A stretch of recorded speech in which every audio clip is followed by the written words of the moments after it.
Bonjour, aujourd'hui on va étudier le condensateur électrique. Qu'est-ce qu'un condensateur électrique? Voilà un condensateur électrique. Ça, c'est un condensateur électrolytique, c'est-à-dire il est polarisé. Son signe, la polarité, c'est le moins. Là, c'est un moins. Et le plus, c'est de l'autre côté. Il est caractérisé par son voltage maximum, c'est-à-dire la tension maximum qu'il peut supporter.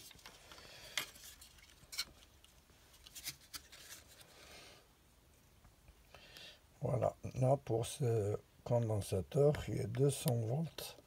Sa capacité, c'est 470 microfarads.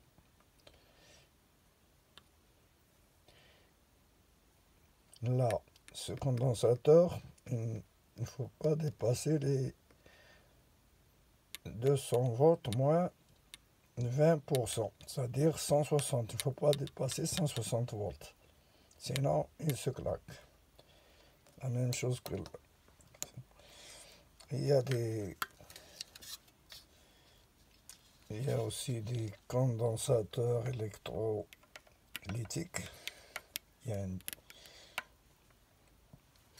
Il y a les condensateurs céramiques. Ils ne sont pas polarisés. Voilà, ils ne sont pas polarisés.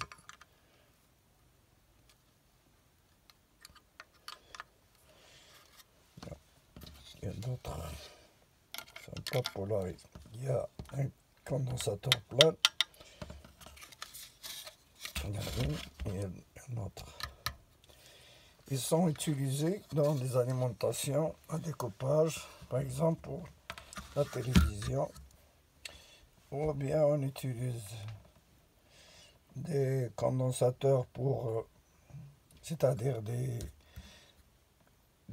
alimentations de couplage, télévision, ordinateur et tout matériel électronique qu'on aura besoin pour. Voilà, aussi pour une carte mère d'un ordinateur. On a des condensateurs polarisés. C'est pour le filtrage, tout ça. On a des petits condensateurs là. Ce sont des condensateurs supraconducteurs. Ils sont constitués par des composants chimiques polymères. Plusieurs parties. C'est macromolécules. Ils sont utilisés dans les cartes mères ou les cartes et les cartes graphiques. Voilà.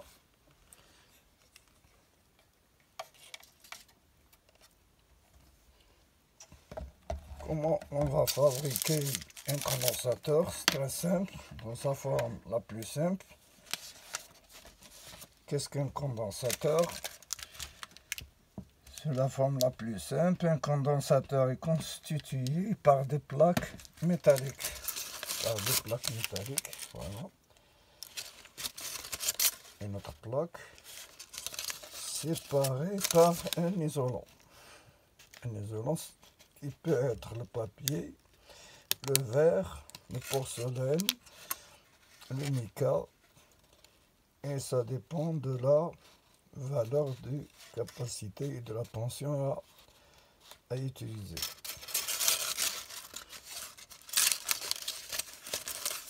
Voilà, on va fabriquer un condensateur avec du papier. Voilà. Et là, c'est un condensateur.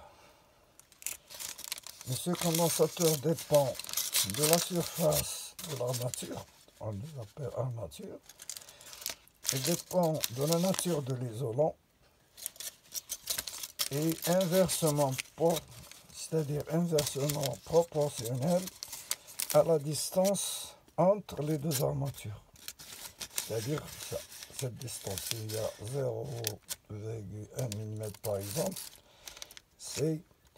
il est inversement. Donc, la capacité de ce condensateur Et C égale S, c'est la surface de l'armature, multiplié par, divisé par la distance entre les deux armatures, et multiplié par, c'est-à-dire multiplié par la surface, et il dépend de la nature de l'isolant, et multiplié par la nature de l'isolant qu'on appelle epsilon. Epsilon égale epsilon 0, epsilon R, c'est la permittivité relative. C'est la capacité, comment on calcule la capacité en fonction des dimensions de ces éléments, c'est-à-dire des armatures et de l'isolant. Donc, on va voir par la suite. Donc, on va faire, c'est-à-dire comment fonctionne ce condensateur.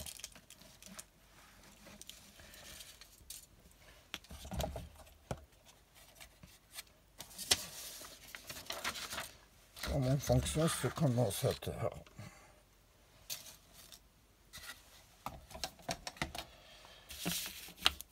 Nous disposons de deux batteries.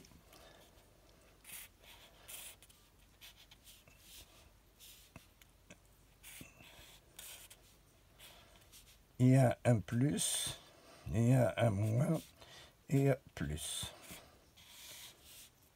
Voilà. Et voilà. De l'interrupteur, du condensateur. Et là, c'est le moins. Du condensateur.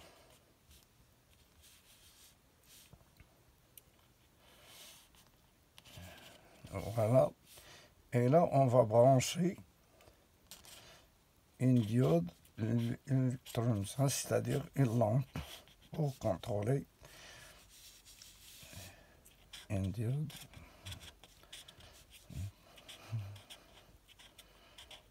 Ou bien une lampe.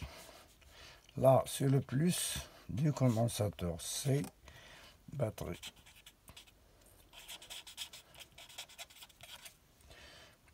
Là, on a deux piles de 1,5 V, c'est-à-dire en pareil nous donne 3 volts. Là aussi 3 volts. Et l'ensemble, c'est 6 volts. Donc on va voir comment on va monter ce petit schéma. Donc c'est très simple.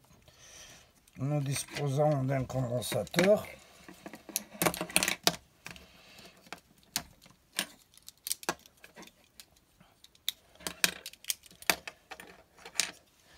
Nous disposons d'un condensateur de 470 microfarads, 10 volts.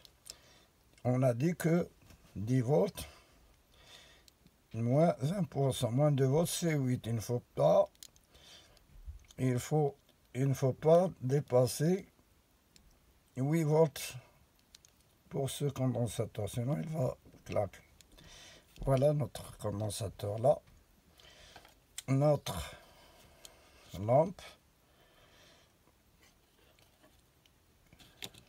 On va mettre, c'est-à-dire un condensateur ou bien un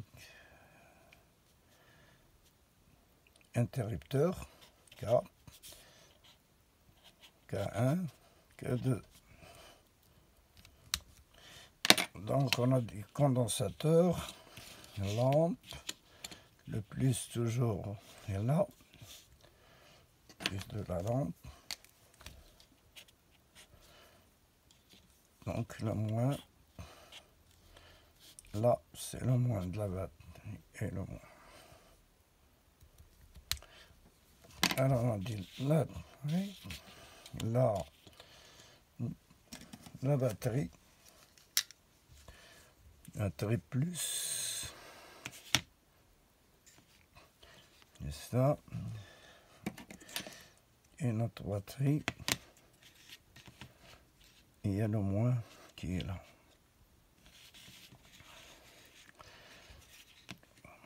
Non, le moins, le plus, moins, plus. On va faire le plus et le moins. Et on va voir comment et l'interrupteur, bien sûr. L'interrupteur est là. Alors on va brancher ça.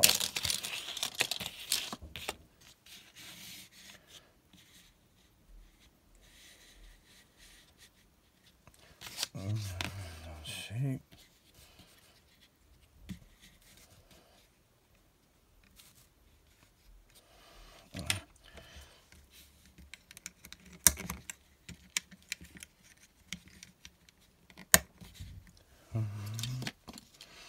Interrupteur.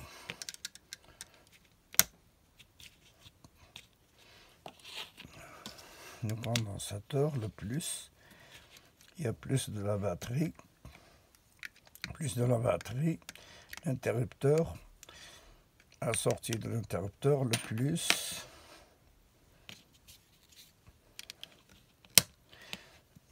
du condensateur,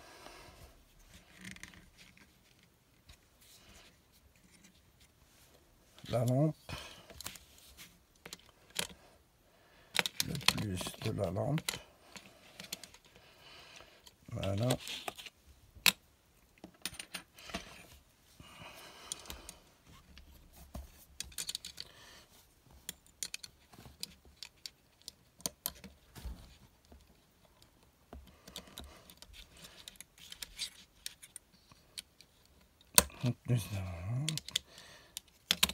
Le bouton poussoir.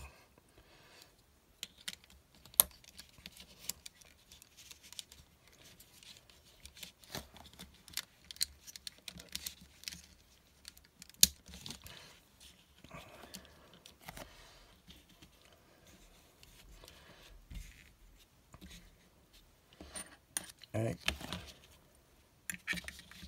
on va relier au moins du condensateur. Voilà, maintenant, qu'est-ce qu'on a fait? Un montage. Il y a les piles 1, pile 2, 1,5 plus 1,5 sont en parallèle depuis l'ampérage, c'est la somme, c'est-à-dire 3 volts. Là, le strap qui relie l'autre bloc, 3 volts aussi. Il y a le plus, la sortie, donc là le moins et là le plus, donc les 6 volts sont là. Les 6 volts, entre ces points, on trouve 6 volts.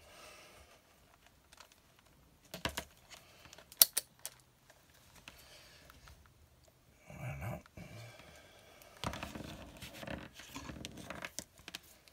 6 volts.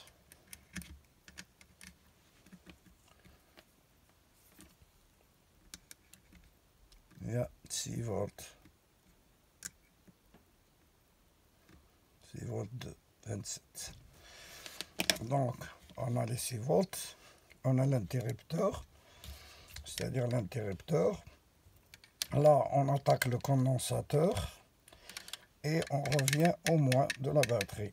Donc, au bord de là, on peut trouver 6 volts.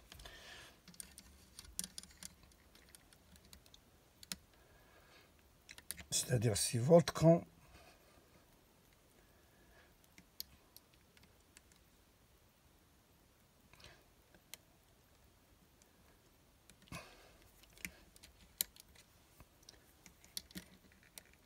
voilà les 6 volts. Il est en marche, en charge. Donc ici,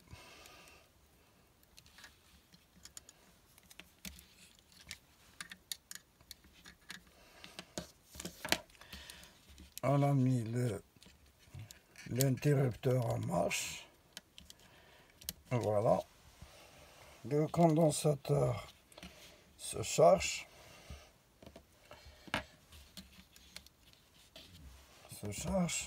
Très rapidement. Et on va voir maintenant. On va couper l'interrupteur et voir, c'est-à-dire que le condensateur qui nous alimente la lampe. Voilà.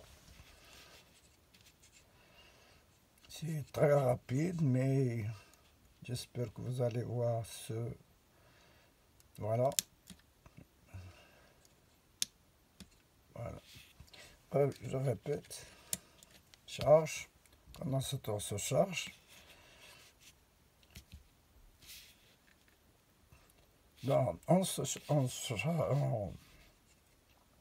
C'est-à-dire la lampe, si on appuie sur ce bouton, la lampe s'allume en permanence parce qu'un circuit qui est fermé à partir de là.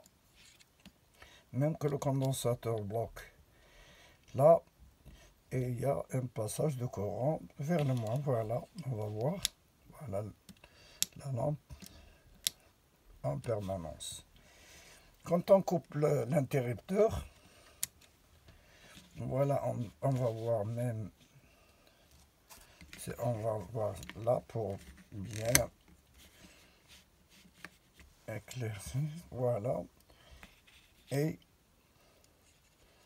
on va actionner là, c'est la batterie, c'est le condensateur qui va nous alimenter un laps de temps ce voyant. Voilà. Voilà. Donc, on a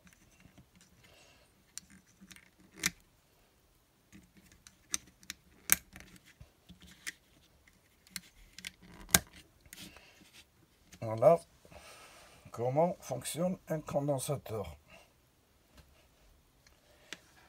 Si on va faire une autre, si on va prendre par exemple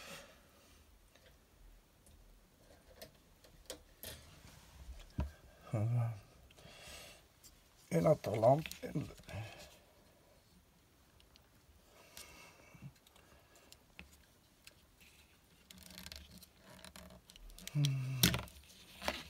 la lampe là.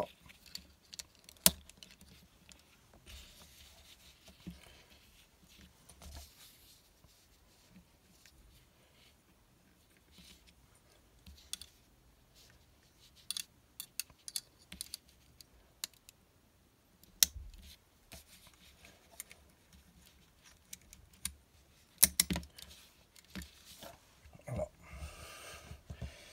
Si on va alimenter ce condensateur, voilà. Regardez comment le condensateur alimente la batterie, l'interrupteur. Il y a le condensateur. Il y a une autre lampe en série avec le condensateur. Alors,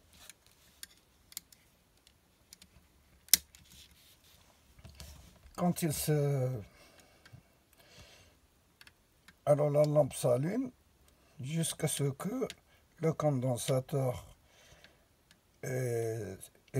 c'est-à-dire le condensateur se charge, la lampe s'éteint parce qu'il n'y a plus de courant qui passe. Voilà, maintenant on va faire, voilà, un essai. Regardez ici. Qu'est-ce que ça donne?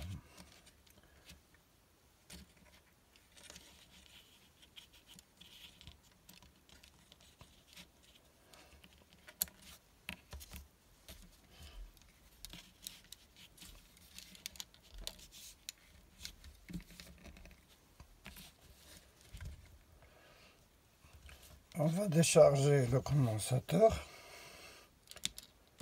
Voilà. On va recommencer l'opération.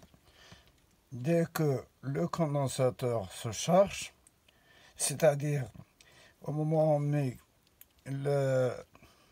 l'interrupteur en marche, le condensateur se charge en même temps et la lampe s'allume parce qu'elle est en série. Et quand il est chargé complètement, il se bloque, il n'y a pas de courant qui passe, la lampe s'éteint. Voilà, regardez comment... Regardez, voilà, la lampe. Et maintenant pour faire, par exemple, voilà, on recommence, on va décharger par la lampe rouge. Voilà.